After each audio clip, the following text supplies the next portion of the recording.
வணக்கம். இரவு நேர பிரதான செய்திகளின் ஊடாக நர்மதா சிறையில் முதலில் தலைப்புச் செய்திகள்.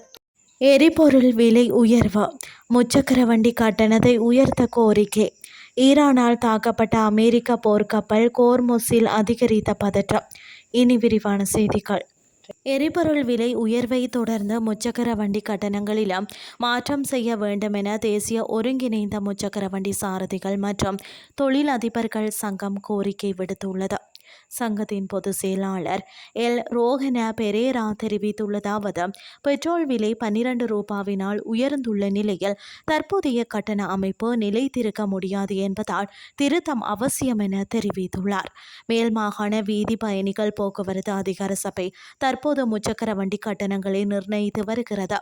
இதன் அடிப்படையில் தற்போது 2வது கிலோமீட்டருக்கு வசூலிக்கப்படும் 90 ரூபாய் கட்டணத்தை 100 ரூபாயாக உயர்த்த வேண்டும் என அவர் கோரிக்கை விடுத்துள்ளார். தற்போதைய கட்டண அமைப்பு முதல் கிலோமீட்டருக்கு ரூபாய் 100 ஆகவும் 2வது கிலோமீட்டருக்கு 90 ரூபாயாகவும் அறவிடப்படுகின்றது.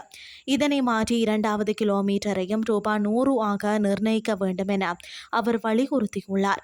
மேலும் முச்சக்கர வண்டி உரிமையாளர்கள் எரிபொருள் கட்டுப்பாட்டுகளால் கடுமையான வாழ்வாதார சிரமங்களை எதிர்கொள்கிறார்கள் என்றும் அவர் தெரிவித்துள்ளார். அதனால் எரிபொருள் ஒதுக்கீட்டை அதிகரிக்கவும் அவர் அரசாங்கத்திடம் கோரிக்கை விடுத்துள்ளார்.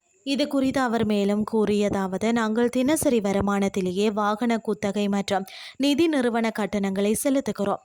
தற்போதைய நிலை தொடர்ந்தால் இந்த தொழிலில் இருப்பது கடினமாகிவிடும். எனவே வாரத்திற்கு குறைந்தது 30 லிட்டர் எரிபொருள் வழங்க வேண்டும் என்பதே எங்கள் நியாயமான கோரிக்கை என அவர் தெரிவித்துள்ளார். இனி வெளிநாட்டு செய்திகள். கோர்முஸ் நீரிணைக்கு அருகிலுள்ள ஜாஸ்க் தீவு பகுதியில் அமெரிக்க கடற்படை கப்பல் மீது 2 ஏவுகணை தாக்குதல் நடத்தப்பட்டதாக தெரிவிக்கப்பட்டுள்ளது. ஈரானிய புரட்சிகர காவல் படையினால் குறித்த தாக்குதல் முன்னெடுக்கப்பட்டுள்ளது. இதன்படி ஈரானிய புரட்சிகர காவல் படையின் எச்சரிக்கையை புறக்கணித்து சென்றமையால் தாக்குதல் மேற்கொள்ளப்பட்டுள்ளதாக கூறப்படுகிறது.